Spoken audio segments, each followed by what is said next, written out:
Welcome back to the IBJJF podcast. My guest today is Andy Murasaki. Andy is a Worlds and Pan silver medalist, and he's got a super fight coming up against Mateus Rodrigues on Friday, November 18th at the IBJJF Absolute Grand Prix. And just as a reminder, the Grand Prix is brought to you by Black Armor Kimonos and can be watched exclusively on flowgrappling.com. Andy, thanks for joining me. Yeah, thank you, Danny, for the invite, and I'm excited to be part of this IBJJF super fight. I know last time I was supposed to fight against Levi, and I had to pull out because of my rib injury, like I told you already. And I'm just really stoked to be part of this event this time. This is going to be such an incredible event. We got the Absolute Grand Prix bracket, 5 amazing super fights. Let's talk about your super fight to kick things off. You're going to be competing against Mateus Rodrigues. I know you faced Mateus a couple times, once at Blue Belt, Nogi Worlds, and then once at Purple Belt in a different rule set. What do you remember about those matches with Mateus? Yeah, I remember when I fought Mateus. I actually fought him 3 times. The first time I ever fought him was in Pan Am's, I think, when we were both juvenile, one still. Like, it was probably my first match of the whole tournament, and I was able to win. Then the second time I ever fought him was the one you mentioned, Know Your Worlds, and I lost to him. I think it was 2-0, something like that. Then the third time was, like you said, a purple belt and a different rule set in the gi. I was able to win as well. But all of the 3 times I fought him, I felt him really strong. You know, he's a definitely strong guy, and especially for this upcoming fight, it's gonna be medium heavyweight. You know, a day before weighing, and I'm obviously not walking around medium heavyweight. You know, I'm probably like 180 right now, 175. So I think for this match, probably he might feel stronger strength wise, but I'm used to training with heavier people, stronger people, especially here at Atos. You know, a lot of the guys are heavier, so it should be fun. Like nothing new. I'm not, if I don't think he's thinking that that's such an advantage because it's something I'm used to. It. You know, I'm training with heavier guys and stronger guys all day, every day, so it's nothing new for me. I don't see it as a disadvantage, to be honest.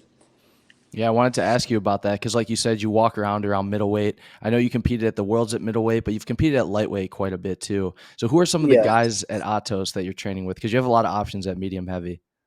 Yeah, so right now because I'm training for this and even before, even if I'm training to compete as a lightweight, my main training partners usually are Jonathan Gracie, Ronaldo Jr., and we also have Rolando Samson, right?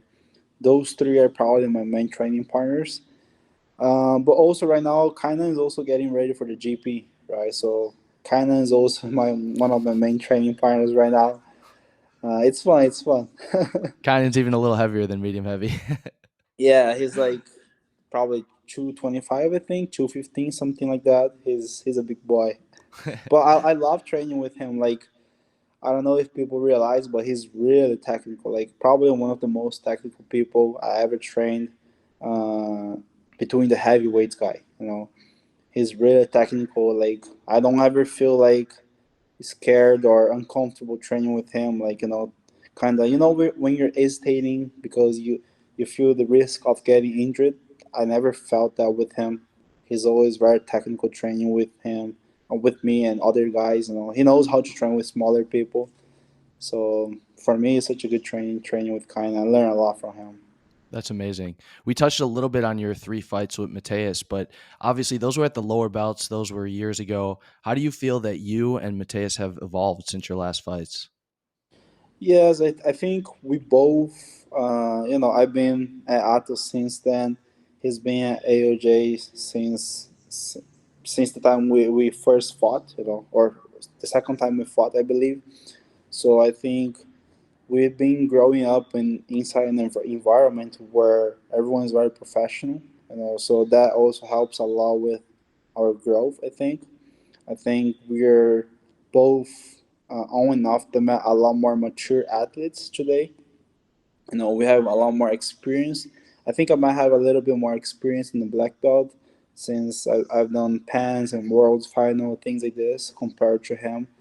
But we are both at the same age, I believe. I think we are both 22.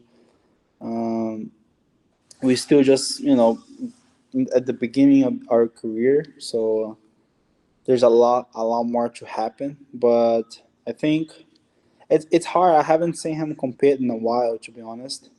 Um, I've been competing since I was competing a lot before Worlds. I did pans and a bunch of opens, and then did Worlds. But then I got injured, and then I took a time off, and then I started competing again last weekend, 2 weeks ago, right?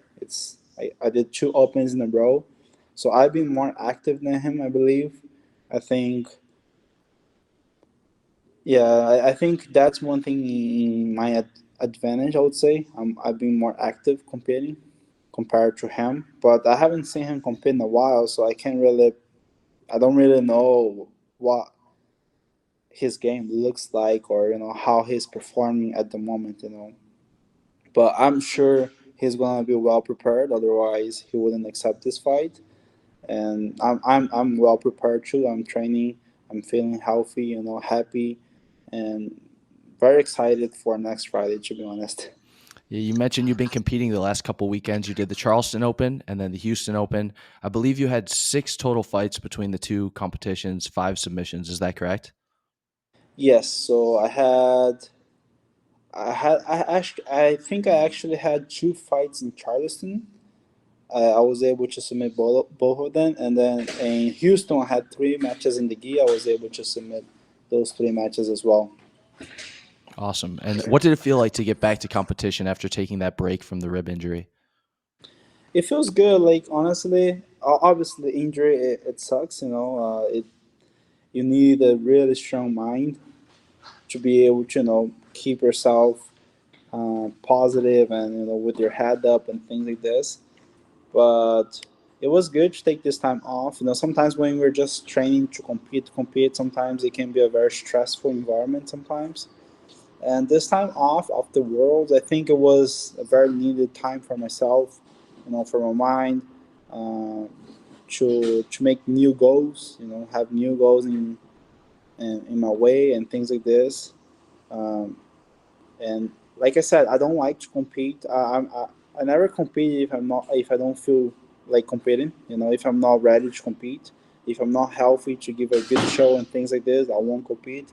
That's why I had this time off. But now, since my rib injury is like 100% healed, I'm back to competitions, and in 2 weeks I did two competitions. Next Friday I'm gonna compete again, and there's a lot more competitions coming up, and I plan on keeping myself active, and just competing everything gi and no gi, gi and no gi.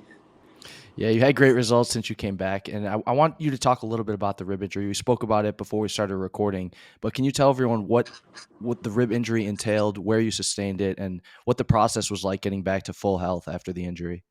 Yeah, so I injured my rib during Worlds, during my match against Tommy. I It was a weird moment. Like, I don't know actually how that happened, but I think he was trying to just create space and kicking my shoulder, things like that. I think with the far side collar sleeve, because he has such a strong omoplata attacks, and from there he starts stacking matrix, things like this. I think one of his attempts, I felt his heel just kicking my rib, and it popped in. You know, that was the first time I felt it pop. But obviously during the match, because you're the adrenaline and everything, I was able to keep fighting. I was failing, but I was able to keep fighting. But then I was able to win the semifinal, and then we had like a few hours until the finals, 4 or 5 hours. That's when my body cold. I got cold a little bit. And for the finals, I didn't feel anything until I start a nice takedown Tynan, like in the final. I was able to take him down. We end up in close guard, and if you see the match, he's holding my belt over my back, and I just deadlift him and start standing up like that. That was a huge mistake. I I think I was not experienced enough. Because I took him down right in the beginning. I heard the whole venue, whole crowd going crazy, and and that kind of fired me up to keep the action going, And I totally forgot about my rib. So when I stood up, that's when I felt my rib popping again. And then from there it just got worse. Like he was able to sweep me really nice, and then when I got on bottom, my mind was just like, I need to find a way to stay on top because it's hard to play guard with an injured rib. And then by the time I'm thinking that he's already passing things like that, and then I tried to give like a try to recover the guard, but then that's when I think I made my rib worse. When I tried to turn away and then in towards him, things like this, he was really heavy, putting a lot of pressure.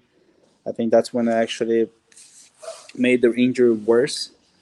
But then, yeah, after that match, I had like a month and a half, 2 months almost of PT to recover from my rib injury. A lot of medication, a lot of PT.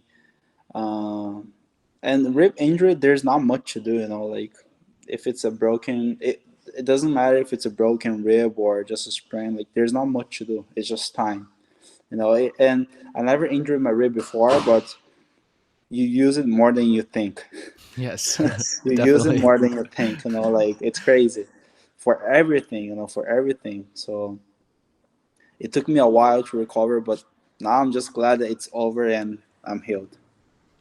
One of the other things you've gotten a chance to work on during your time off is, you can correct me if I'm wrong, but I believe you took over the kids program at Atos.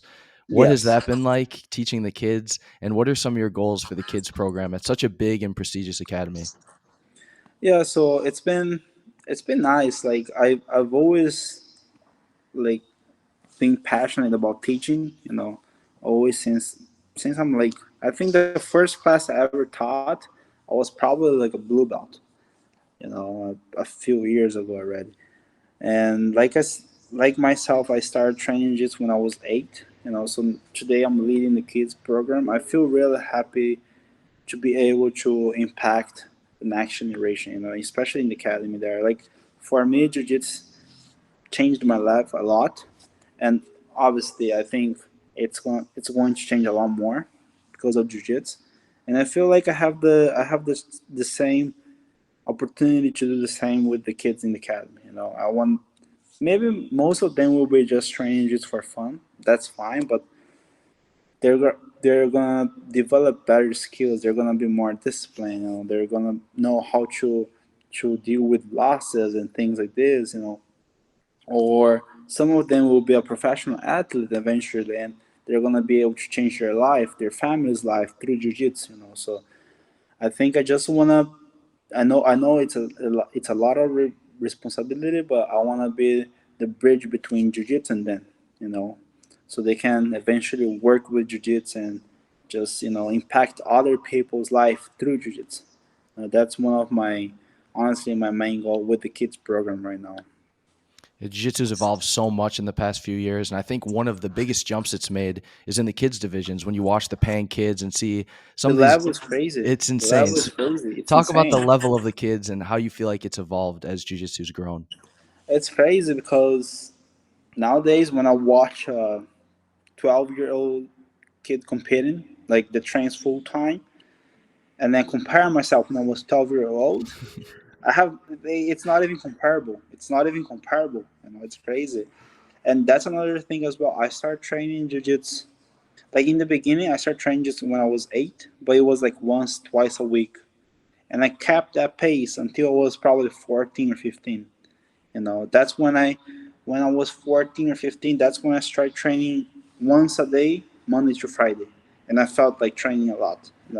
Nowadays here there's kids that they do homeschool and they train 3 times a day, Monday to Friday. They some of the kids on my kids program, they train 6 hours a day, 6 hours straight. It's crazy. And also I feel like nowadays they're starting to be more professional and just really working towards their craft, whatever they choose to do at such an early age, that that's why it's not comparable. With if you compare yourself, like if I compare myself when I was 12 years old to the kids nowadays that train 6 hours a day, It's not even comparable. It's crazy, and it's fascinating to see the level that they're reaching at such a young age. Can you imagine what the level's going to be like in the adult division in 10 years? It's going to be It's gonna be out of crazy. this world. It's gonna be crazy. Like if nowadays, for example, the lightweight division black belt, we had the final Ty and Mika, right? Like they're the youngest black belt, and they're doing the world's final, and I believe, in my opinion, I think in 5-10 years that's gonna be in every other division. I think because Ty started training when he was 3 years old, right? I don't know when Mika started training, but I'm pretty sure he started training at a really early age, and that's the result. They're both doing world's final and then ADCC finals, things like this. But just like then start at 3 years old, there's a bunch of new kids starting now. When they're three, sometimes 2.5. And training 5 times a week, 6 times a week, 7 times a week. Like many hours a day. So I feel like in 5-10 years we're gonna see a lot of the 18 years old, 17 years old kid dominating the whole thing. I think. Yeah, it's going to be incredible. I can't wait to see it. And congrats on your accomplishments with the kids program. That's a really Oh, cool thing. thank you, Danny. Thank you so much. Yeah, for sure. So, do you have any final thoughts you wanted to share on either the GP, the absolute GP, or your super fight, or anything else before we wrapped it up? What'd you say? Sorry. Did you have any final thoughts you wanted to share either on the absolute Grand Prix or on your super fight before we head out of here? Not really. No, I'm just really excited for my super fight against Mateus, and I just want to thank IBJJF for the opportunity to to be part of this event. Awesome. Well, thanks, Andy, for joining me. I really appreciate your time. You guys can watch Andy's fight with Mateus Rodriguez on Friday, November 18th, only on Flow Grappling. And remember, the event's brought to you exclusively by Black Armor Kimonos. So thanks again, Andy. Thanks, everyone, for watching. We'll see you guys soon. Thank you, guys. Thank Thank you you. so much.